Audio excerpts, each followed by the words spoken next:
tech problems. We don't hear you yet. And can you hear me now? Yeah, it's good. I Same didn't here. hear you too. So hello from my side. Yeah, great. Good morning. So morning. So how are you doing? I'm fine.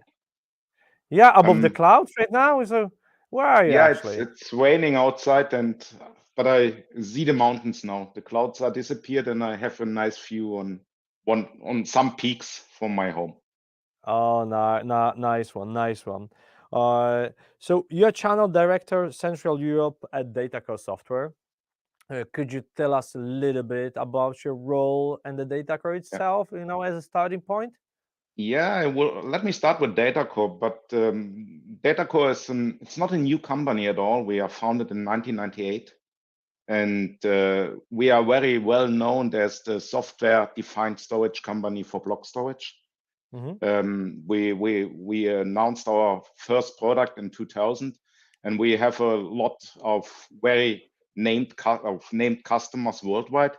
But our biggest market in Europe is the DACH region, the German-speaking areas, and we grow very well in between 2005 and 2010 when VMware started to announce this high availability stuff, and everybody realized, okay, now I have an high availability on the server side, but I also need a high availability on the storage side. And that's what we did in the past.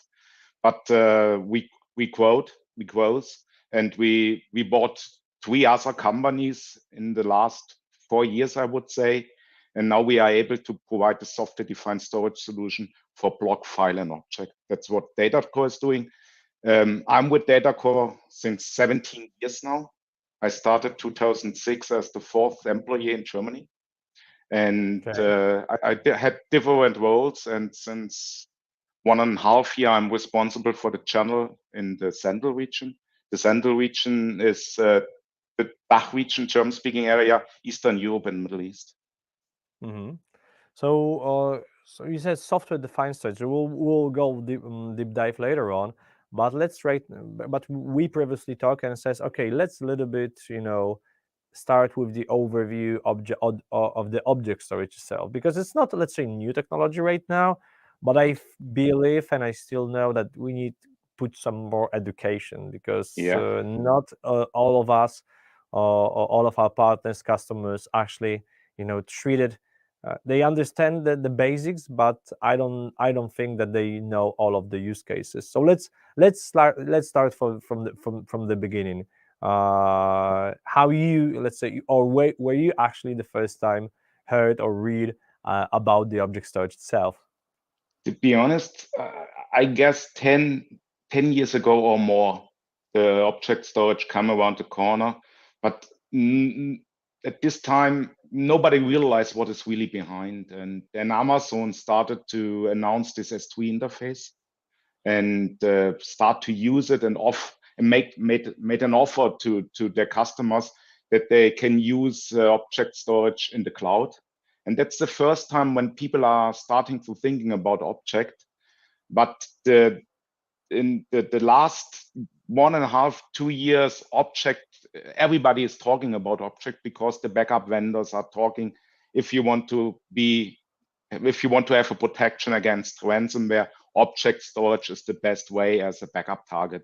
And now everybody is talking about object. I joined in roadshow from a backup vendor a few weeks ago, and all the booths are from object storage vendors. I was really surprised. It was not only a backup vendor show, but every object vendor was there to show his solution.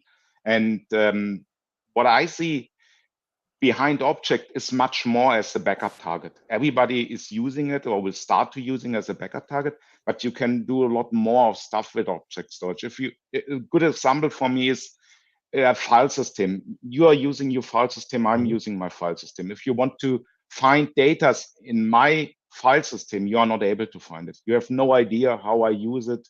You can't search for it. With object storage, you can offer this you can search in my data with keywords and find it. That's one point. The other point is, if you're looking around what's happened at the moment with the AI. Everybody is talking about AI, but think about what you need to use AI. You need data, but you need data from different sources.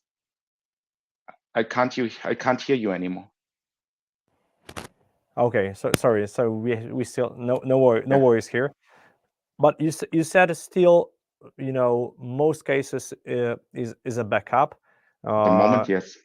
Yeah, but you said, and I need to a little bit contrary here. You said the best option from the ransomware, isn't it? Yeah, I'm not saying or why you think is one is the best, because you will find the people in the market who will say it's not. We have a better, let's say, fences that we can build on top of it.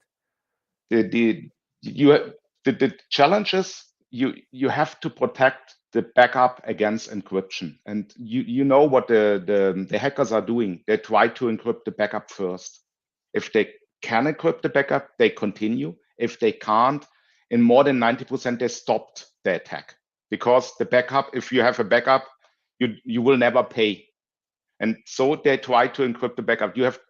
My view is you have two options. One option, it's tape. You do the backup on tape, and you have to deal with the tapes, all the positive and bad part, negative part on tapes. But if you use object storage, you put the backup on disk, and then you can lock this data. You can lock the data and say, okay, this data are you can't change this data for 30 days, for half year. And if the hacker try to attack it, of course they are able to encrypt the data, but they will write a new copy of the data, and you will have an unencrypted data in place already. That's the benefit. And the data are on disk. That means you are very fast with the restore. They are not on tape, and you have to put the tapes, look where are the tapes and all the stuff.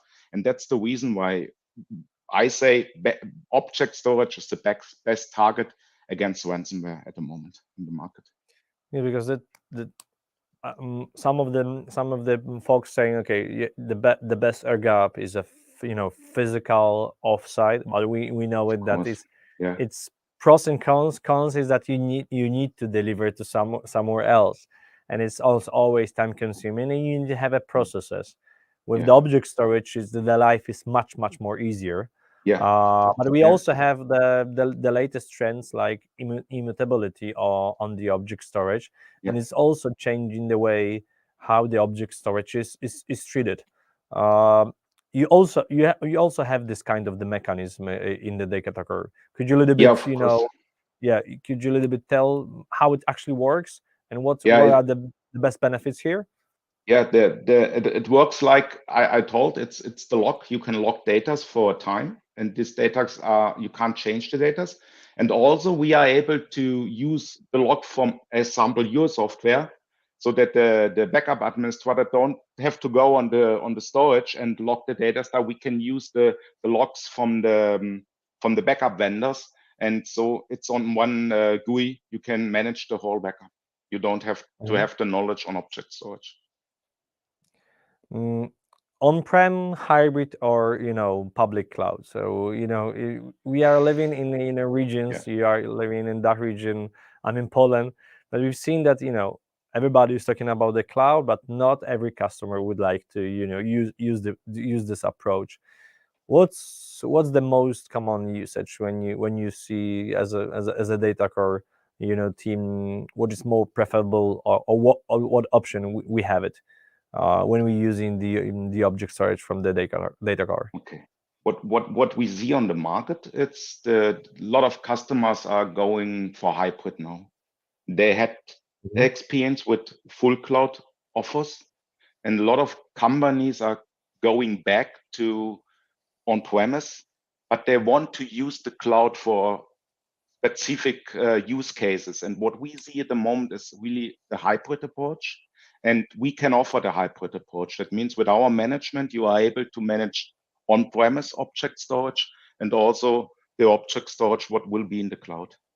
That's what we can offer. A full cloud solution make no sense, because we will offer the management, but also we have a lot of local CSP providers. They are using our solution for their clients, so that they are using Swarm as their S3 object storage target for their clients. But what we can offer to the customers, then it's really the hybrid solution. That means you can let us go back to the backup.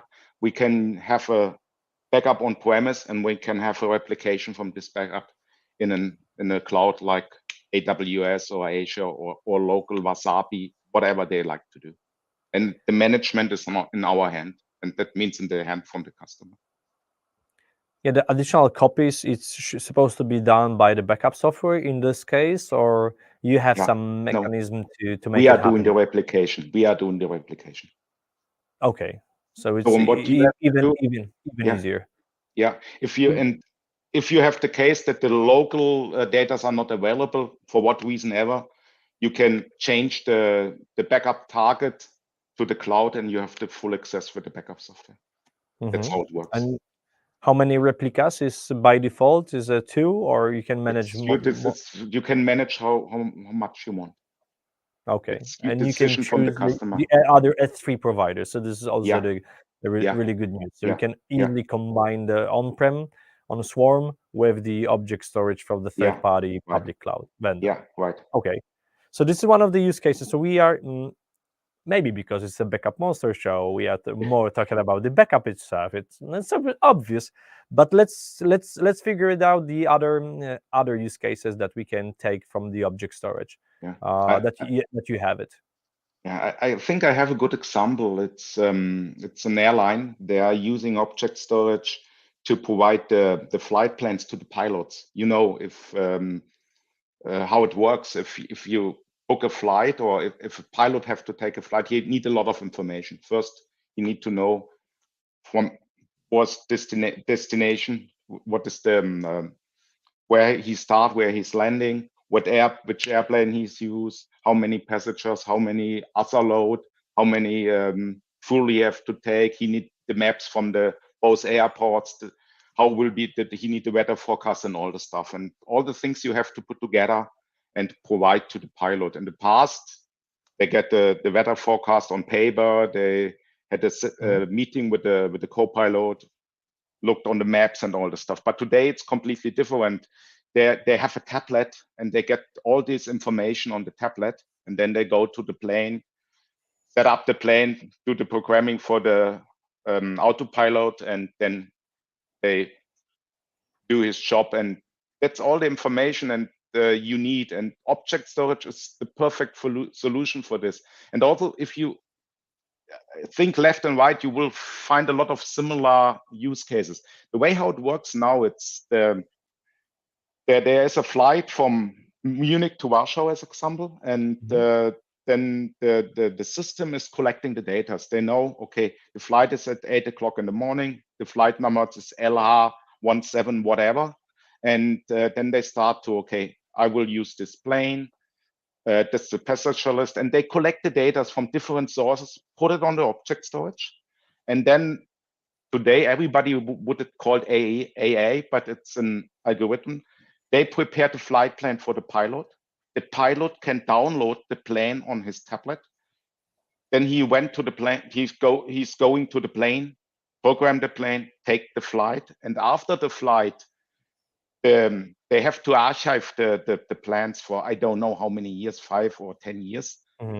It will be on the same storage. Everything is done. It will be done on the same storage, and you have no change, and everything is there. And the archive, and someone want to look in 5 years, they can find this plane, have a view on the plane, what plane was it, or whatever they want to know, and can find it. And that's how it works. And that's a good example, because you have similar situation if you're looking for IoT or another use case. Again, I just noticed why you put this kind of the background. You know, right now you're talking about the planes, you're above the clouds. So I get it. I get it. Yeah, maybe it's, but it was a nice hike last Sunday. Okay. It was cloudy in the valley and was sunny after 2,000 meters. Oh, beauty. Nice.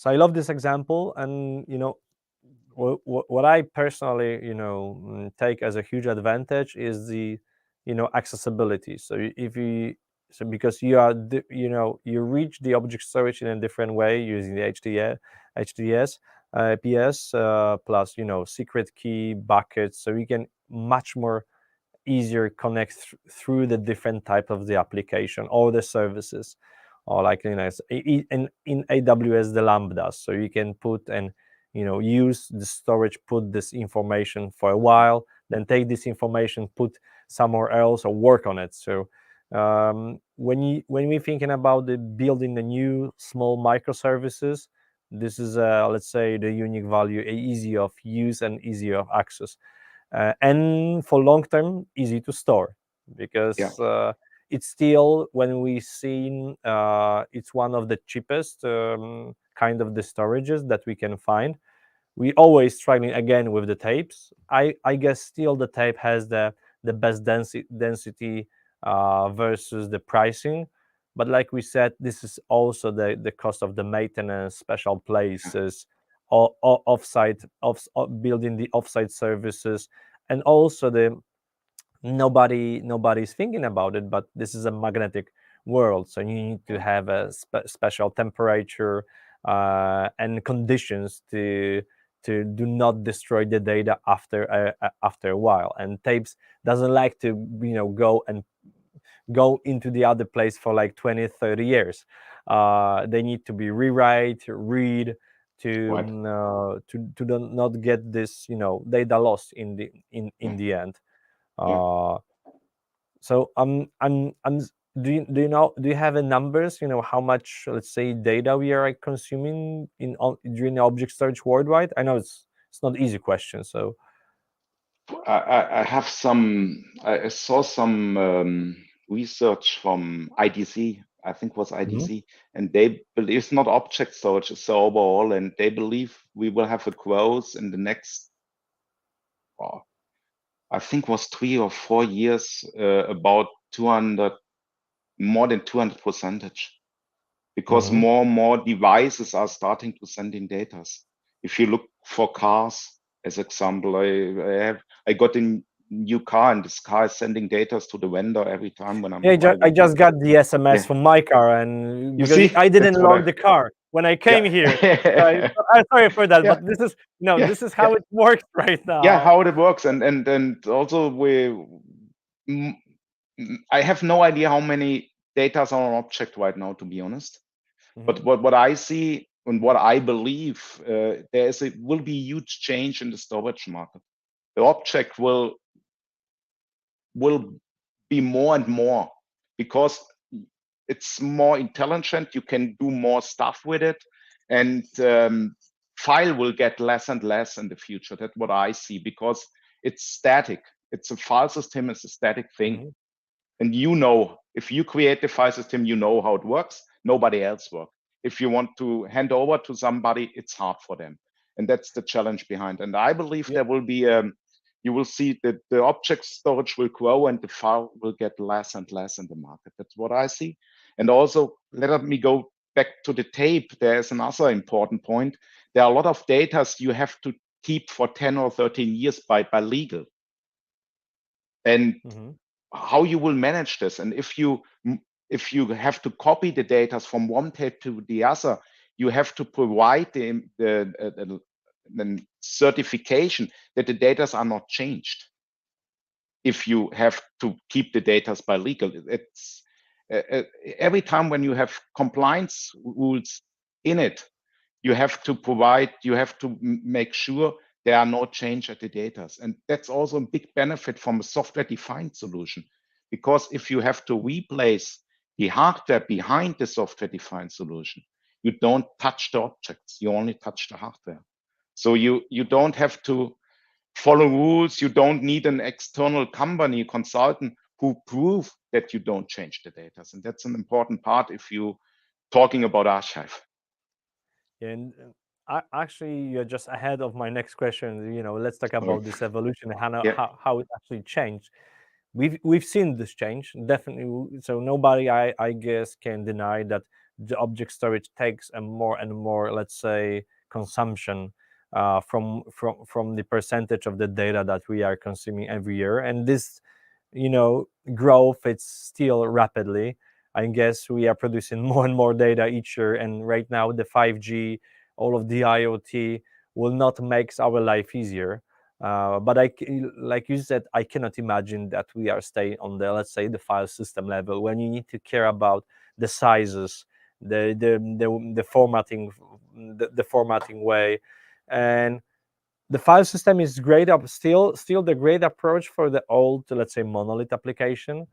But we are living in a world that we are drastically writing the new code, and this new code will demand a new way how to attach the data, consume this data. So like you said, I'm fully agree. These numbers will change. I don't know if it changed drastically, but for sure the consumption will be more into the object storage world. Of course there will be still, because we have a regular file system, regular arrays, so it still will have a majority of the market, but more and more I believe the customer will go into this direction. We need to be aware that you will not get this kind of the efficiency or the performance from the object storage that we rely on the typical arrays or flash arrays. But it also could change, because you can build the different pools in the object storage, and you can build the QoS based on the performance.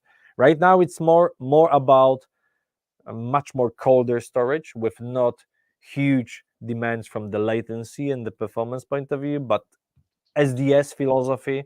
So software and defined storage definitely will change it, this approach in a future. Some also,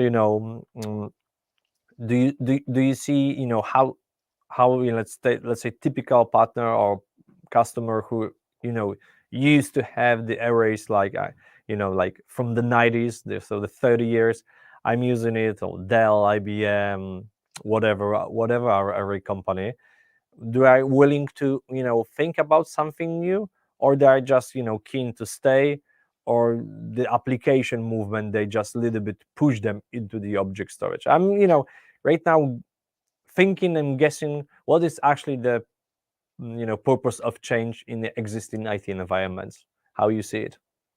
What we are seeing at the moment is the change is driven by the not by the IT departments.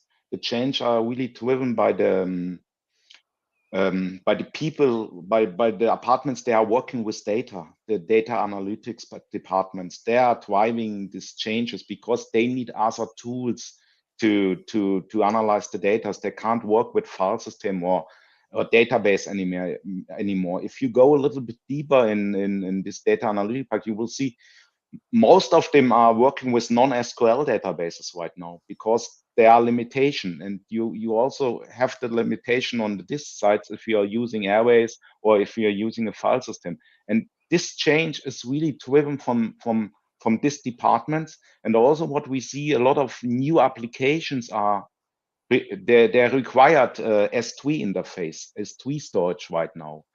That's the major reason why the IT departments get pressure to look around for an object storage. If you go in the IT department, backup, it's the driver for S3 right now. Every IT department is thinking about what I can do against ransomware, and then they will come to objects sooner or later. That's what we see. What we see at the market. If you talk with the customers, you really have to talk with the people who are managing the data, who are dealing with the data. They are making the pressure to IT that we need this solution. That's what we see. It's a completely change for us how to sell our solution, to be honest. Let's go into the ransomware, because from the many years it's one of the key topics. So I don't know who actually the trademark the ransomware, but it's making so really popular. It's like Selfie. Selfie was first time I've seen used in the Google like 2010, and before nobody knew what it actually is. I remember when I have the analog camera. We use also the selfie when I was in the primary school, but nobody name it as a selfie. But okay, right now everybody knows what's the ransomware, what's the real threat. You believe that because you have a backup, so backup plus object storage, you feel comfortable when you have both technology align to one, so you can always come back to the previous state before the attacks. It's enough in your opinion at this stage? Yeah, that's what I see. It's enough right now. There may be some other tools where you can go back a little bit more in time, but it's another solutions. But the risk is there that also this data could be encrypted. So I guess at the moment the best protection is recovery what's working, and also you have an object storage behind so that nobody can encrypt your data. And also you have to manage the access to this data, to the object, for sure. But the important part is really that the recovery is working, not the backup. The challenge is the recovery. And you have to try it. You have to try it on a regular basis. You have to have a plan in your pocket if this happens, what to have to do, because you will be nervous at this time. You will be really nervous. You will get pressure, and so you need a checklist, and you have to try it. But I believe to be safe, the best way is a functional, good backup solution like yours, and another an object storage behind, like Swarm, to be safe that nothing can be happen. And if it's happened, you can do the recover, and you don't have to pay, and your company will be up and running in a short time. Right now, because I asked the question because early morning I read, and again, one of the backup vendors in this scenario, Rubrik, it was one of our latest Backupmonster Show. They doing, let's say, the ransomware guarantee. So if the customer will not recover the data from the Rubrik, they will pay $10 million to this customer. It's quite a bold statement. I know this is a part of the, let's say, long-term strategy and the marketing and the PR. I think using the Swarm, using the object lock, and using the proper retention policy, and get the knowledge what actually changed, because the ransomware is also, let's say, the anomaly that gives you the huge changes in the next backup state. So there are some mechanisms who can actually help to, I'm not saying prevent, because I don't believe right now we are, let's say, in a stage where we can say we will prevent the ransomware attacks. It's not a matter, how, but when actually they will do it. So even if we cover today, it will not be up to date tomorrow or in the next 5 minutes, because somebody will write something new against the new fences, the defenses that we are building on top of on the file system, or Linux, or whatever we have it. So still, I know it's not political, but what you said, the backup is one of the best, not prevention, but the taking action in case you are being attacked, because you can say, okay, I will not pay, I need to recover. Then the challenges what I see still as a backup vendor is that the more ransomware will be sophisticated, the more attacks will be sophisticated. They will not, let's say, build one-time attack, but they can do some batches, like the part of the file system, the part of the object storage. And many times the bad guys trying to go into the backup platform against the production. So I think we will see, and we will also introduce from the store the way how we also monitoring the changes on the backup on the backup storage itself, not only from the source what we are protecting, but also if we see any, option or the statement that somebody trying to rewrite or change the data.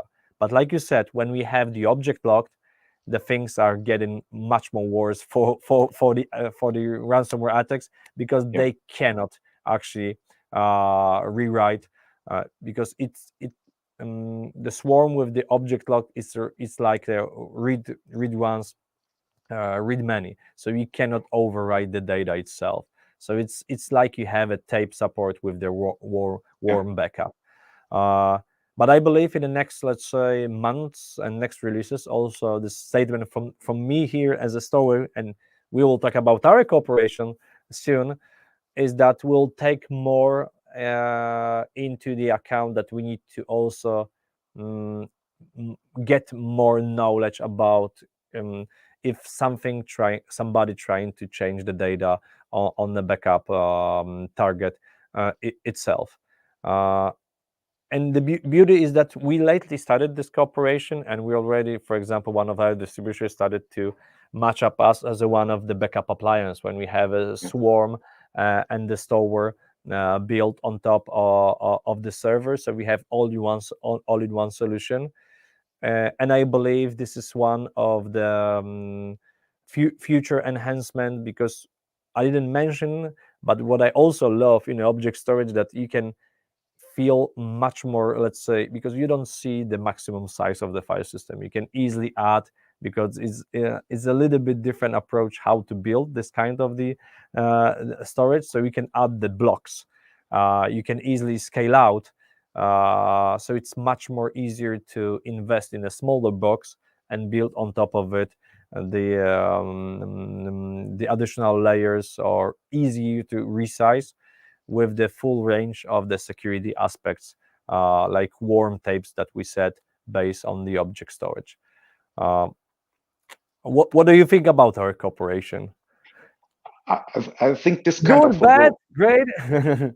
I like it. I like it, because the main reason for me is that's exactly what the customer needs. They need a cooperation between the vendor for the backup target and the backup vendor, because as you mentioned, in the future you will find out, you will see it's there something changed on the backup, on the data on the backup, and that's really important. And we can develop our products together in this direction, because also we have mechanism in the product what checked on a regular base if there are changes in the objects, if there are something bad in the objects. So other vendors are only checked if the object okay when they read the object again. We do this on a regular base, and now we can combine these features with future features, and that's a really important part. So we really together can provide a whole solution what works very well together, and that's an important part. We know it. We are working together. Our developments are talking to each other if they have some challenges or they want to implement something special. That's really good, and I think it's also can help the customer to be prepared if they're attacked by ransomware. And what I love in this cooperation, that we can put the object storage on-prem. This is what I also need. Selling the backup appliance, you have all of the backup and recovery capabilities, and you have a functionality as you would like to have in a cloud. And with this replication feature that you mentioned, we can build the first state of the restorations always go from on-prem. So it's much more faster from the RPOs and RTOs scenarios. But in case of something goes badly or we have a disaster recovery scenario, we can also have the secondary replicas and copy in a public cloud, or also in a swarm or in a different vendor. So like you said, connecting with Wasabi and the other public clouds gives you this abilities, because I'm not huge a fan right now that we should get rid of the local copies and go into the cloud only, because it always hurts the recovery time objective.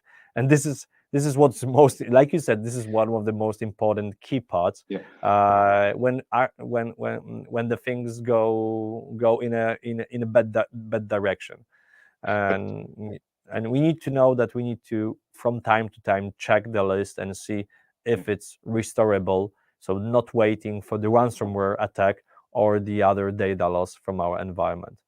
And the other challenge here is, at least in Germany, it's really a challenge to get the bandwidth to do the backup in the cloud. We have a lot of companies, they are really based in the middle of nowhere, and they have a bad internet connection, and they need a local copy first to do the backup, and then they can do the replication in the cloud. So that's also a challenge. And I know Germany is a little bit behind about this topic, especially the Eastern European countries. They are really in front of it with you get internet everywhere, not like in Germany. And so that's also a challenge. And there are also it's also important for smaller companies to be aware about this risk and to do something against. And they need also smaller solutions to be safe. And that's it's also something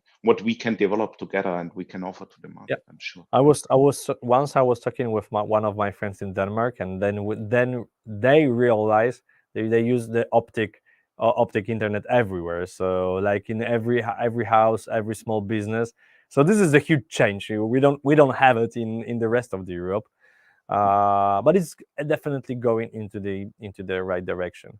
But this edge computing, it will still, and it's raise or it will rise, because it's not that everybody living in a small village with a huge amount of the upload and download. We still have the same issues, same challenges that we have used to have in 10 or 20 years. Even if we have bigger bandwidth, we have more data to collect and to exchange. So the problem is still the same. It is never changed, to be honest. Joerg, what's your valuable market insight that you've seen or you lately maybe read to just share with the audience from the storage let's say landscape? At the moment, what I see, I have two views at the moment. It's on block and on object. And on the block market, I see the trends are not important anymore. And in the past, a lot of customers are looking for one trend only. They bought one time Dell, HP, whatever, and they still buy it. And now it's really changed. They're looking for the cheapest pricing at this part. On the object side, the small ones are struggling, the small customers, because you need a little bit more hardware footprint for object, because you need more storage to save the data on the right way to do the replication and all the stuff. And they are looking for local cloud providers, and because they want to have the data in the country, not in the US or somewhere else of this world. And on the object side, there are a lot of newcomers beside the A brands, the big ones. And more customers are really looking for these newcomers. That's what I see on this. And I see the growth in the future will be in the object side, not on the block and the file anymore. That's what I see. I can't tell you how big it will be, but if you believe the analysts, it will be huge. Because as we mentioned already, we collecting a lot of data. My watch is sending data every 3 hours to Polar, as example. And the question is that if it will be 20th anniversary or 25th anniversary, then the DataCore. We'll see what the future will bring. 25th will be, I'm sure. We are private since 1998. We have some investors in, of course, but we are private, and we are alive, and we are healthy, and that's important. It's a good part. Beauty. And we have really nice solution, and that's really nice. And nobody else beside is coming around the corner with these ideas to be hardware independent, to be flexible. That's what the people like on DataCore. You feel quite the same in a store. So we are 9 years old. So I cannot say that I'm 17 years in a store, but I'm guessing I'm one of the. I'm from the beginning. So it's Cool. I cannot say I was the first one. Nobody knows. It was the three of us. So it's hard to say who was the first one. I don't want to pick at this stage. Yeah, I don't want to have an argue with my other founders. But when you said keep the private, the agility, and the flexibility plus some fundings, this is the best scenario. So to keep fingers crossed, and I'm personally really happy that we started this cooperation lately, because the future is bright, and if we'll do in a few good steps from the dev and promotional point of view, I'm 100% sure that we'll find plenty of the satisfied customers, and if they will even comparing the other players, they will see that it was worth to go into our direction. Okay, the last point that I have on my notes, but I actually started, but I didn't go deep dive, is the hobby part. So I need to again come back to your gallery, and you said about some pics. You are the mountain guy. Yeah, I am. I love the mountains in the summer and in the winter. So, but you are much more hiking, or what how you spend the time in the mountains? In the summer with the bike or hiking with the it's not with the e-bike. I'm going up with a normal bike and one down. This is always only. this is the good points. A normal bike and the e-bike. Okay. So and hiking. I'm you living. you were really polite here. Yeah, yeah. And in the winter, I love skiing, and also I love ski touring. And I'm living close to the mountains. I'm living in the south part of Germany, in the southwest of Munich, and I can, as I mentioned, I can see the mountains. And I really the first peak I can see is around, the altitude is around 1,800 meters. But last Sunday I was on 2,600 meters. The first 400 meters by bike, and then I hiked. And in the winter, I love ski touring. It's the best what you can do. It's a nice area here, and I can do it every morning. I can go for still one lack hike. of this ski touring. Lots of my friends started. Great. I also will have a plan to move into the south of Poland. So I decided to live much more closer to the mountains. It was my dream when I finished the high school. I decided I also loved hiking, so I wanted to be as close as possible. So maybe in the next year my movement will go on. So I'm also happy. To the Munich, I will have like 600 kilometers from there, so it's shouldn't be so huge difference to go there. But about this ski touring, never tried yet, but lots of people said that this is a game changer. So if you go once, and it's a huge peak also in Poland, because during the pandemic, because you couldn't normally ski, many people started the ski touring and they loved it. And right now we have a huge amount of the ski touring guys or ladies during the winter time to start the sport. So I also need to start it definitely. But winter or summer, which part of the year is better for you from the mountain, as a mountain guy? I like the winter more, to be honest.